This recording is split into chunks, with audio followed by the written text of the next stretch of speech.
Bienvenidos a una entrevista de nuestra sección titulada Entrevista con la experta. Dentro del proyecto PAPIME PE 309424. En esta ocasión tenemos a una gran experta, la doctora Yasmín Isolda Álvarez García. Ella nos hablará sobre las nociones generales relacionadas con el derecho de la propiedad intelectual. Muchas gracias por estar aquí con nosotros, querida Yasmín Isolda Álvarez.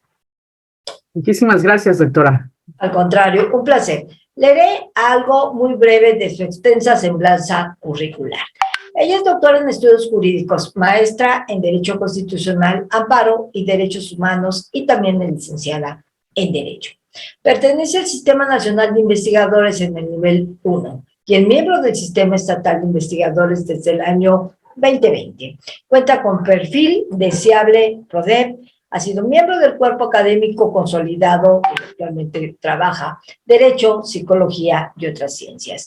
Sus temas emergentes son la vulnerabilidad y los derechos humanos. Es miembro del Grupo de Investigación Protección Social, Igualdad de Género y Derechos de la Mujer. Sus líneas de investigación abarcan desde el derecho de la propiedad intelectual, los derechos humanos, género y vulnerabilidad. Es profesora de tiempo completo, investigadora de la Universidad Juárez Autónoma de Tabasco. Es coordinadora de la maestría en estudios jurídicos pertenecientes al posgrado integrado de estudios jurídicos al Sistema Nacional de Posgrados de CONACYT. Es autora de varios capítulos del libro en reconocidas editoriales jurídicas, tales como el derecho moral de autor como derecho humano, el papel de las instituciones de educación superior en el desafío de la innovación, la violencia hacia la mujer en esta pandemia en la sombra, la vulnerabilidad del derecho moral de autor como un derecho humano ante el COVID-2019. Es autora también, insisto, de varios artículos, tales como la influencia de las denominaciones de origen en el desarrollo económico de la región suroeste, caso Tabasco. Los medios alternos, solución de controversias, como precisamente esta solución en materia de propiedad intelectual. Sin más por el momento y teniendo un currículum tan amplio, procedemos a la entrevista. Muchas gracias, querida Yasmín. Mi primera pregunta sería, ¿qué es la propiedad intelectual y cuál es su importancia, por favor? Vamos a empezar por la importancia. Todos nosotros estamos inmersos en la propiedad intelectual. Desde que nos despertamos, todo nuestro día avanza en propiedad intelectual. Nos despertamos y despertamos tal vez en un colchón que tiene una marca, tiene patente, tiene tal vez si es de figuras de alguna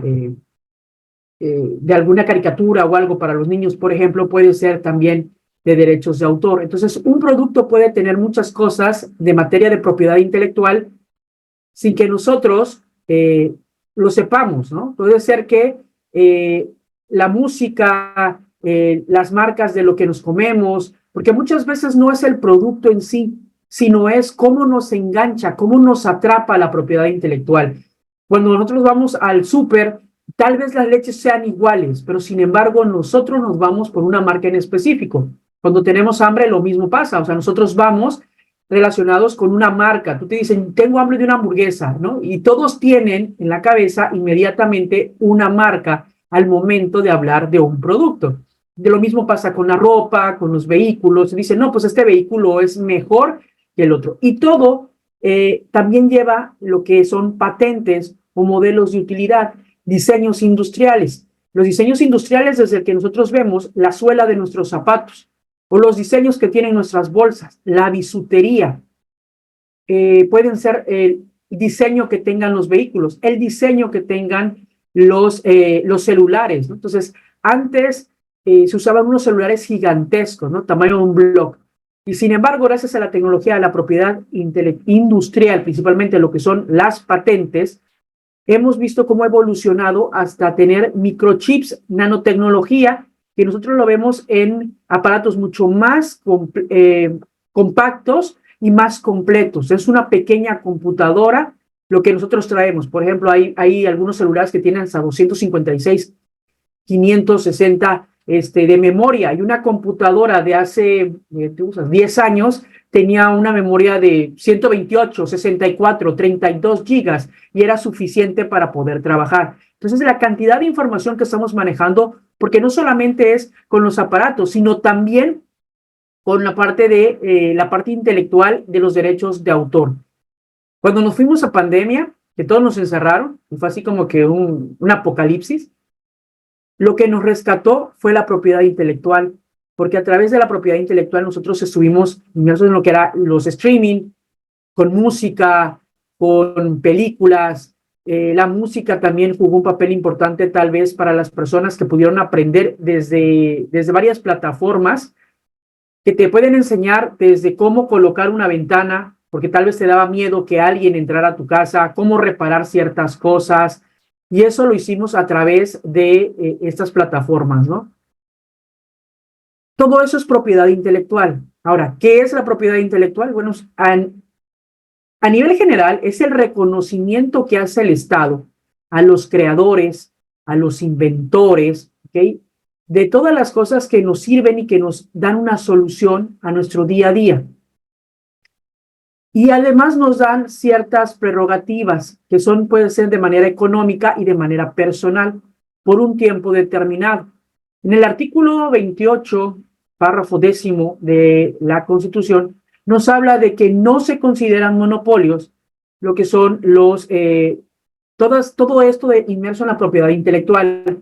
Sin embargo, yo considero que hay un error en el artículo 89, fracción 15, en relación a que señala que dentro de las facultades que tiene el presidente de la República es otorgar estas concesiones, pero señala a los descubridores, y los descubridores no son parte en ninguna de las leyes, ni en derechos de autor, porque en el artículo 14, fracción primera, te señala que los descubrimientos no son objeto de protección como una obra. Y lo mismo pasa en lo que es propiedad industrial. En la Ley Federal de Protección a la Propiedad Industrial, si no me recuerdo, creo que es el artículo igual 47, fracción primera, señala lo mismo: descubrimientos no son objeto de protección. Entonces, yo considero que hay un error en esa parte del artículo 89, fracción 15. Entonces, si nosotros congeniamos esta parte, hay dos ramas de propiedad intelectual, ¿ok?, que son la propiedad industrial y lo que son los derechos de autor. Y eso queda muy claro en nuestras legislaciones. Fantástico, muy claro, muy bien expuesto, sobre todo que la propiedad intelectual, como tú lo dices, es un concepto fundamental, ¿no? Protege las creaciones de la mente humana en los diversos campos, la ciencia, la literatura, el arte, la industria, y pues su relevancia ha quedado más que definida, su importancia, donde fomentamos precisamente la creatividad, la protección de los derechos y el impulso al desarrollo económico. En este contexto, querida doctora Yasmín, ¿cuáles consideras tú que son las principales ramas de la propiedad intelectual? Las principales yo considero que son la propiedad industrial y los derechos de autor. Existen las variedades vegetales, pero eso lo atienden en otra área, otra secretaría.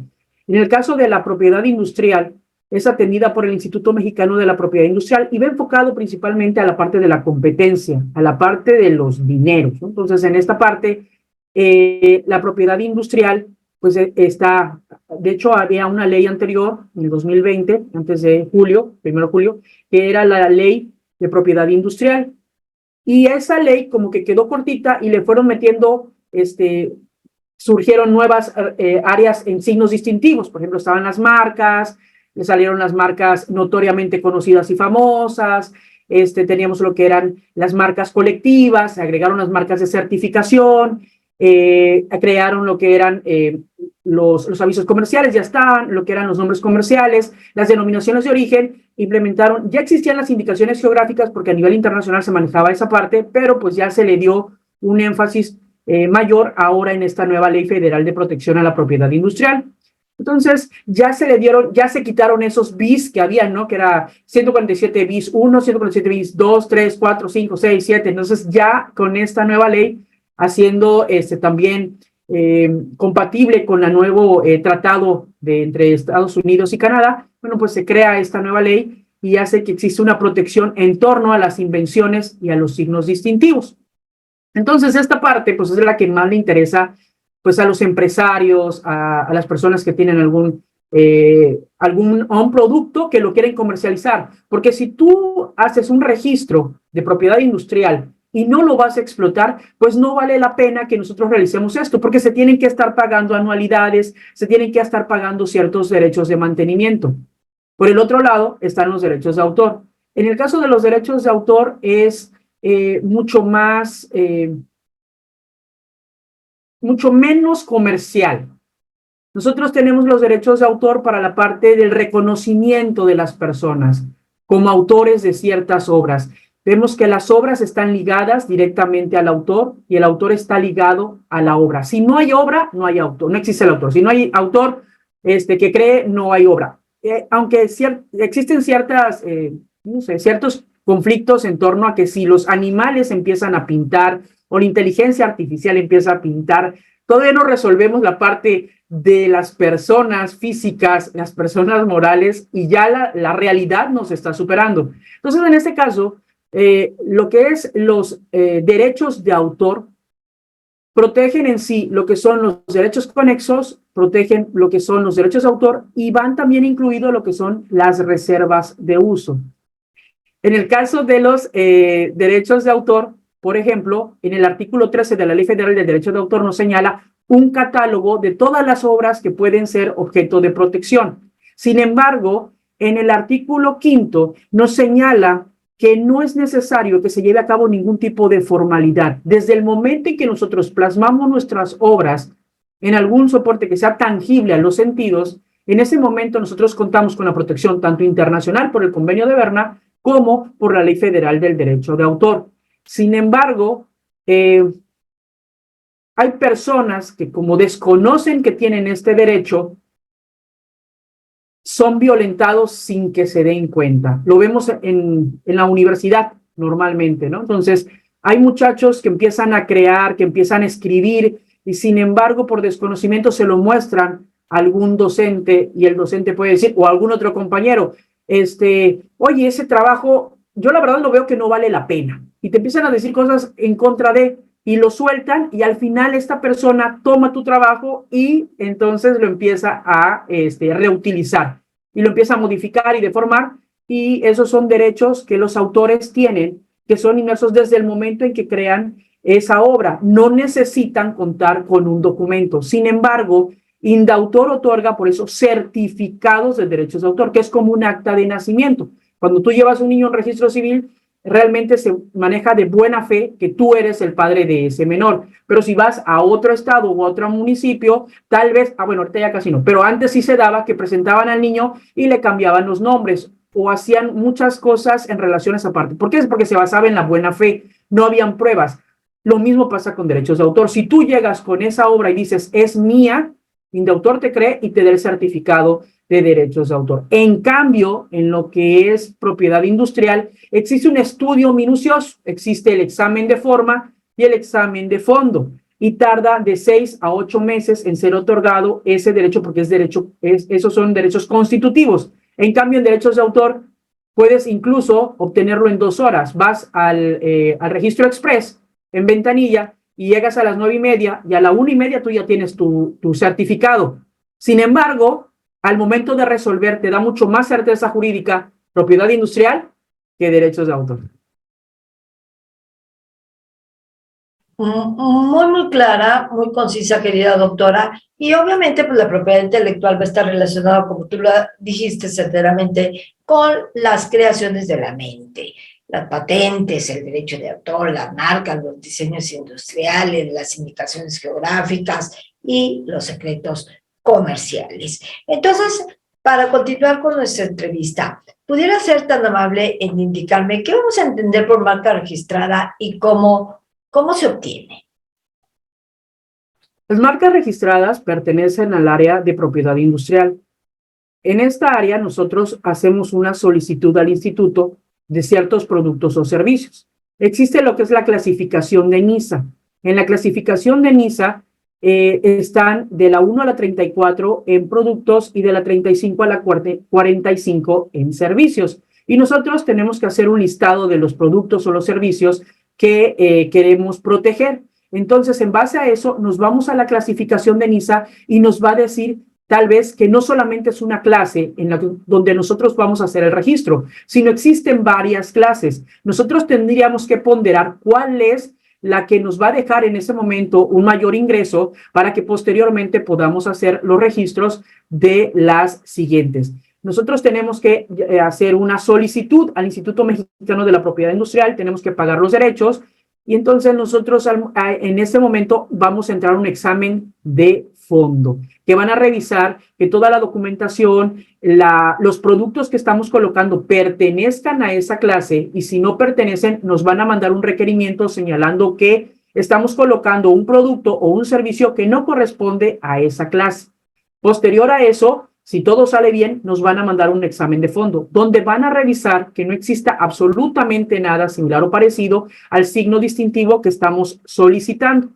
Posterior a esto, si nosotros nos encuentran una anterioridad, nos van a mandar un requerimiento, nosotros lo vamos a contestar, y al momento de darle contestación, ellos van a decidir si otorgan o niegan la marca. Entonces, el hecho que nosotros tengamos un registro en una clase no nos protege en las 45 clases, únicamente en esa clase. Corremos el riesgo de que si no registramos esa clase oportunamente, otra persona pueda tomar esa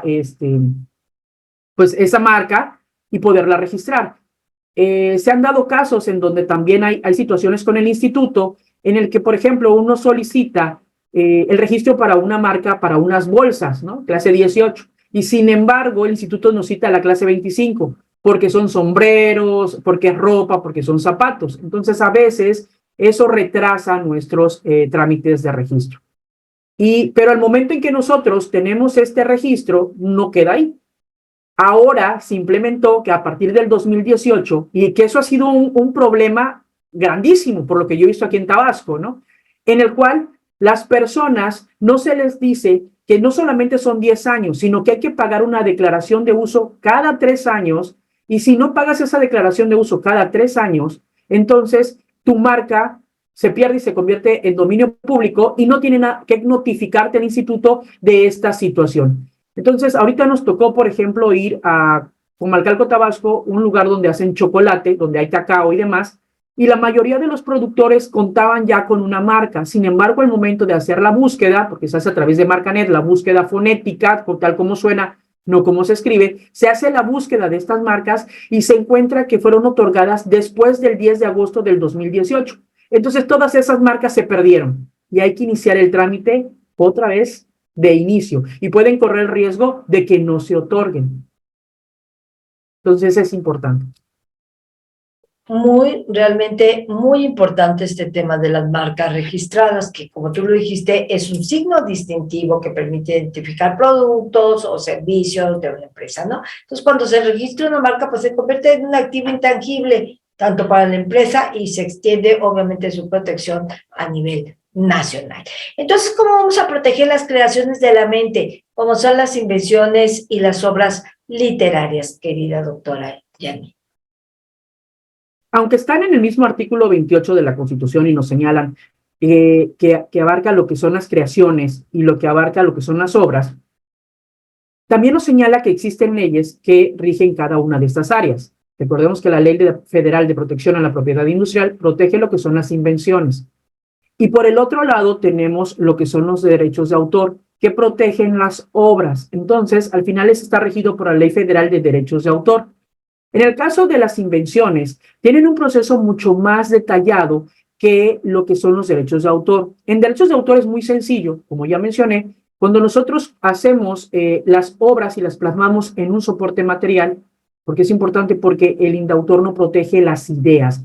Y nos hemos topado con personas que dicen, esa persona creó lo mismo que yo pensé, lo mismo que yo imaginé. Sin embargo, no hay una protección porque no está plasmado en algún documento, en una fotografía, en una pintura, en un soporte material tangible y que sea perceptible a los sentidos. En el caso de lo que es la propiedad industrial, lo que son las invenciones, Ahí lleva un proceso mucho más detallado y más complejo, porque nosotros tenemos que elaborar un documento que se llama memoria técnica o bibliorato, donde tenemos que describir como si fuera una tesis los antecedentes de esa invención, que no existe absolutamente nada en todo el mundo. Tiene que contar con 3 características: novedad, aplicación industrial y actividad inventiva. En el caso de la novedad, tiene que ser en todo el mundo. Si yo me voy a la India y de repente veo una silla o veo un producto que yo sé que en México no hay, el hecho de que yo lo traiga a México y solicite la protección no quiere decir que me la van a otorgar, porque hoy en día con la tecnología, con las bases de datos y con el intercambio que se hacen, pues ellos se dan cuenta de que ya existe y entonces pierde esa característica que es primordial para las 3 figuras, para patentes, para modelos de utilidad y para diseños industriales. Entonces, en ese caso, las patentes, ¿ok? Son productos, procesos, aparatos que pueden ser protegibles. En el caso de la actividad inventiva, esto es que la persona tenga los conocimientos que vayan más allá del sentido común y del conocimiento empírico. Si nosotros juntamos leche, harina y huevo, que sale pan, entonces es algo obvio. Tiene que ser algo que realmente revolucione. Por ejemplo, como los celulares han ido evolucionando. Empezaron con el teléfono alámbrico, hacían cola para poder hablar por teléfono, primero con monedas, luego con tarjetas, luego sacaron los blogs, luego de los blogs sacaron las conexiones con las patentes, con otras marcas, y ahora pues tenemos esas pequeñitas cositas compactas con 1000 cosas, que es toda nuestra vida, que sin ellos no somos nada, ¿no? Entonces, desde que nos guían a cualquier lugar donde tenemos que ir. Entonces, en la otra parte, que es aplicación industrial, es repetir 1 y 1000 veces esa invención, ¿ok? De la misma forma, y que pueda satisfacer una necesidad de la sociedad, porque el hecho de que simplemente nosotros creamos algo y digamos, esto es importante porque es un modelo de utilidad o una patente, no le da ese carácter, sino lo da la misma sociedad, le da ese carácter a esta invención. Entonces, después de que nosotros cubrimos esas 3 características, elaboramos el bibliorato, señalamos cuál es la importancia de esto, hacemos la redacción, nosotros creamos los dibujos y esos dibujos nos dan una base, un fundamento en caso de que algo salga mal con el documento escrito. Porque si algo nos sale mal en el documento escrito, podemos utilizar esos dibujos para subsanar esos errores y poder realizar una nueva redacción. Entonces, al final, las patentes es importante que tengamos claro que son como los vehículos. Si nosotros no los vamos a explotar, pues está complejo porque hay que pagar anualidad. Hay que pagar el título cuando se otorga. Si tú no pagas por lo menos 5 anualidades al inicio, pues ya pierdes y se convierte en dominio público. Las patentes tienen una protección de 20 años. Posterior a esos 20 años, cualquiera los puede utilizar. En el caso de los modelos de utilidad, son como las hijas de la patente. No tienen actividad inventiva, pero tienen lo que es originalidad, lo que es novedad y lo que es aplicación industrial. Esto es, se juntan 2 inventos, se da un mejor funcionamiento y esto nosotros podemos proteger. En el caso de los diseños industriales, son la apariencia que tienen bidireccional. Y en el cambio, en el modelo industrial, son lo que es tridimensional, lo que nosotros protegemos. Los modelos de utilidad tienen una duración de 15 años y lo que son los diseños y modelos industriales tienen una duración de 25 años. Esto es 5 años y lo podemos renovar por 5 veces. Esa es la única figura que tiene lo que es la propiedad industrial para ser renovable. Todo lo demás se convierte en dominio público. Y es obvio, porque si tú proteges una computadora de hace 20 años y duras 100 años, pues realmente quedó obsoleta a los 5 años de haberse creado. Hoy lo estamos viendo, la tecnología está evolucionando de manera sorprendente y lo que ayer era tecnología super wow, hoy estamos viendo que son computadoras súper ligeras, son computadoras que se pueden conectar inalámbricamente por Bluetooth, por internet, por Wi-Fi, por lo que sea, que el celular te puede pasar internet. Entonces ya no necesitas, las nubes están haciendo todo lo que son de las memorias físicas pues están reemplazando por las nubes, y tú puedes viajar a cualquier lugar sin tener que llevar tu computadora, y puedes incluso en tu celular y estar al día en toda esa parte. Entonces, la propiedad industrial protege invenciones, y lo que son los derechos de autor protege lo que son las obras artísticas, culturales, científicas, ¿ok? Que esa parte, pues es mucho más parte de nosotros, como una impronta. Sí, nos queda muy claro que precisamente la propiedad intelectual refiere a estos derechos, ¿no? Protege creación de la mente, obras literarias, artísticas, científicas, musicales, incluyendo, como tú lo señalaste, enteramente el derecho de autor, que protege obras literarias, artísticas, originales y también las patentes, las marcas comerciales y los diseños industriales. El tiempo se ha ido como agua, mi querida doctora Yasmín. Ya estamos sobre los 25 minutos del programa. Y quisiera como última pregunta, me indicaras cómo protegen las obras artísticas en la materia de la propiedad intelectual, por favor. Ok, esos ya van enfocados principalmente a lo que son los derechos de autor. Están los derechos de autor y los derechos conexos. En el caso de los derechos de autor, existen varios tipos, ¿no? Que son las que son creados por una persona, los que son creados de manera colectiva, los que son creados de manera colaborativa.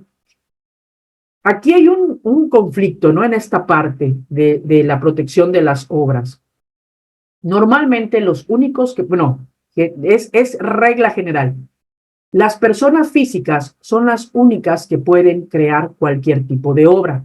Las personas morales pueden ser titulares de los derechos patrimoniales.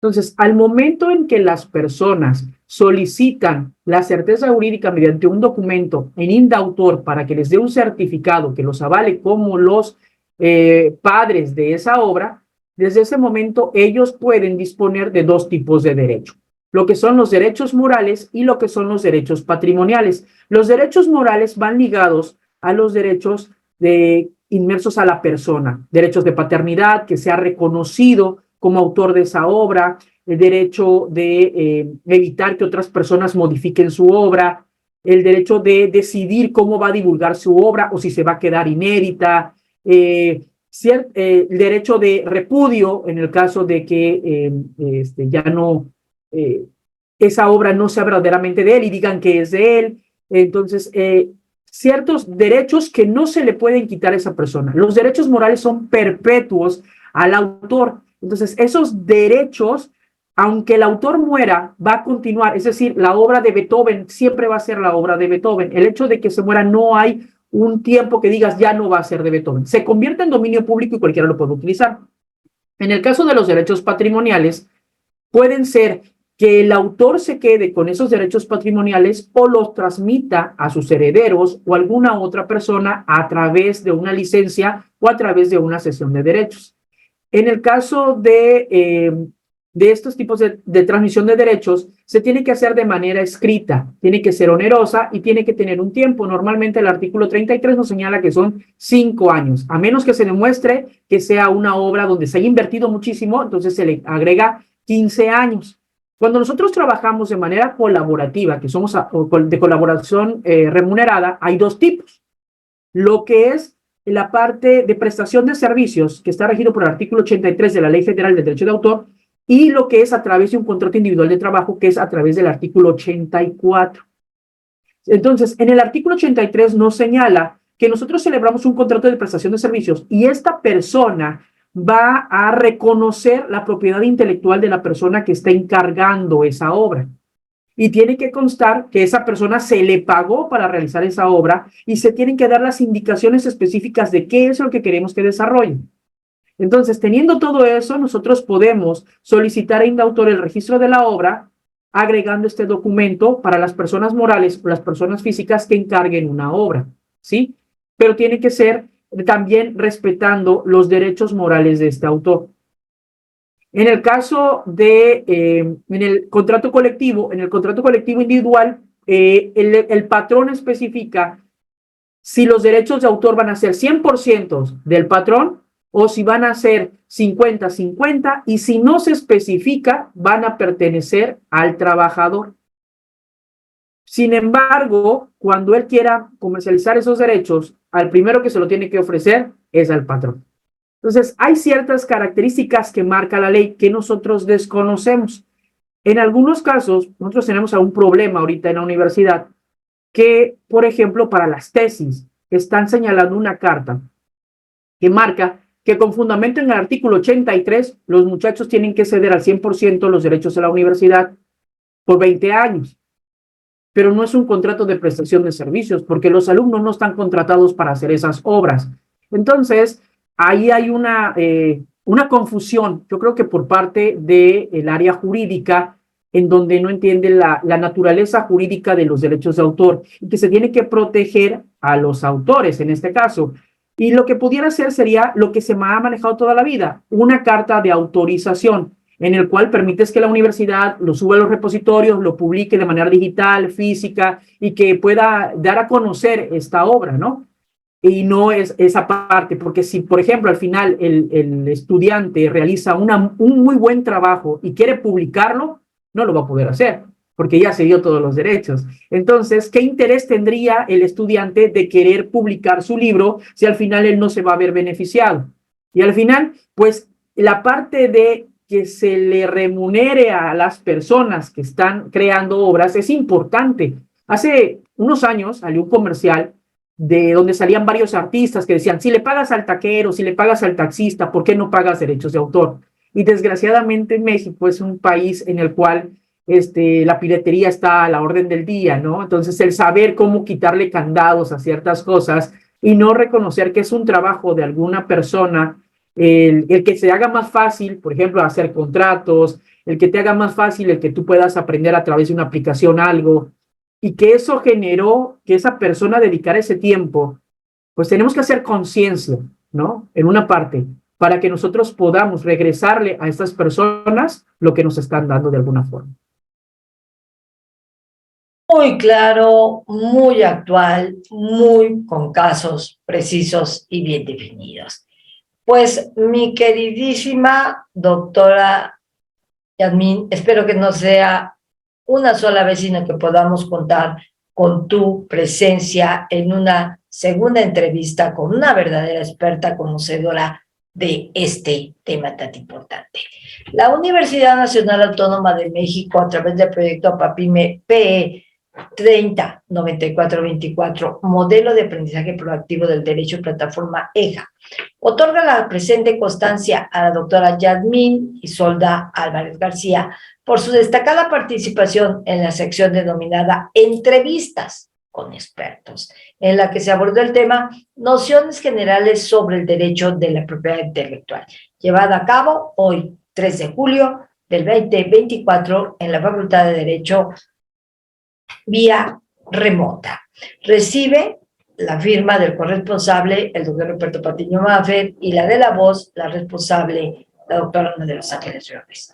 Gracias, querida Yasmín, mil gracias. Te volveremos a invitar y deseamos sinceramente que nos puedas acompañar. Un fuerte abrazo, hasta Tabasco. Gracias, igualmente. Hasta luego. Hasta la próxima entrevista. Claro que sí.